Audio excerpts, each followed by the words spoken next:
We're both throwing smoke into Hi, hello chickpeas. I am Lauren. I am a professional nutritionist, and if you're new around here, same. This is my second video going, and this is probably a new channel, and it's probably something you haven't seen too much of, and we're gonna change that. So I plan on doing more recipes, healthy food ideas, not healthy food ideas, just good knowledge on a lot of fad things that some influencers may also be a part of. Giving true information. I do have a bachelor's degree in nutrition from Michigan State University, and I am working on my master's right now in clinical dietetics, so I know things. So yeah, today we're going to talk about the keto diet. Why? Because it's a new year and people like to lose weight the easy way. So the basis of what people think of it is, oh, I just get to eat bacon and avocados and junk all day. No. So it's actually a bit more difficult than that.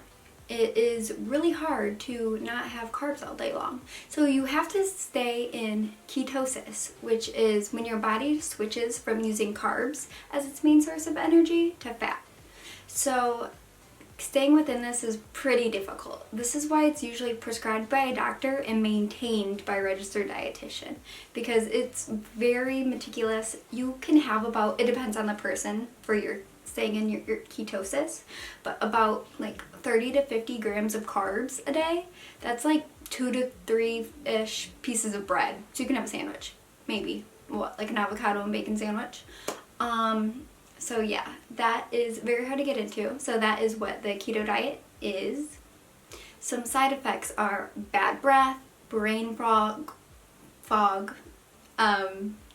constipation, headaches, and this usually happens in the first week, and that's kind of known as the keto flu. And so that's the time when you're transitioning from using carbs as your main source of energy to fats.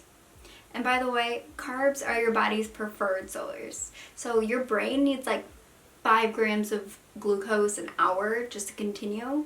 So having it switch all of this whole mechanisms really messes up the body. So I'll tell you how I really feel at the end. Just, I'm staying a little bit more open-minded at this time. So some popular foods are seafood, beef, avocado, bacon, a lot of drinks at Starbucks, they'll put heavy cream instead of milk. That's something else. Some potential issues with it are kidney stones. You can have, just by having more fats, it's more likely that you'll be having saturated fat. So with that comes cancer, heart disease, just chronic illnesses. You can also get insulin resistance. So that is when insulin isn't being released by the pancreas. And insulin is like the key to let glucose into your cells. And so if your insulin isn't working, you're not getting the glucose into your cells to function. So that may cause diabetes. It may, if you have diabetes, include it or increase it. If you have prediabetes, it may push you over the edge to having full-fledged diabetes. So that is something to consider before attempting this diet. One of the main reasons it was developed was they found that doing this source was good for kids experiencing epilepsy and weren't being helped by the medicine they've already tried. So then they would be prescribed this, have a dietitian monitor them, and then it wasn't until recently that adults started to use this as a weight loss technique, which, don't get me wrong, if it works for some, it works for you. There's just no long-term studies on adults, so that is hard to recommend for anyone to do, especially when it goes against the known fact that your carb macro balance is usually mainly carbs, your fats are what, like 20 to 30, protein 10 to 25, carbs 50 to 65-ish. It's different for everyone, but when you're going against that, there's going to be issues with the body, and it's hard to tell someone to go against what is known, even when there's no research done. So now that you've reached the end, there are some other weight loss tips if you don't want to try the keto diet. That could be having higher fiber foods. That could be like having carrots, just foods that really fill you up more with more nutrition rather than calories. So it's called nutrient dense foods. Also pairing foods. So having not just an apple, but having an apple and peanut butter really will sustain you longer. Get 2.5 hours of exercise a week.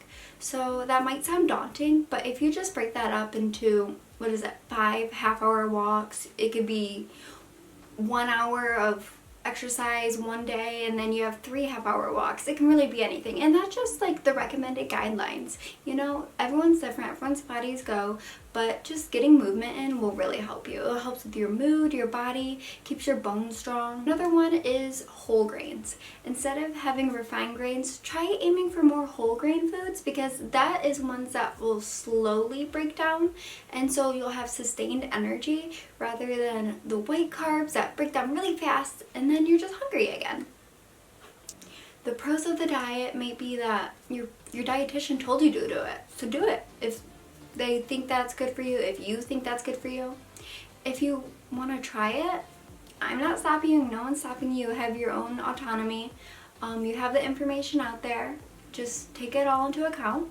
And when you're going on a diet, just know that it's supposed to be a lifestyle. Are you going to be able to eat these foods for the rest of your life? Is that how you want to live? And the cons, well, if you watched this far, you know. Okay, so if you have any other bad diets, if you have any nutrition related things you want to hear about, comment them below and I'll take a look. We can talk right through them. Bye. The main purpose.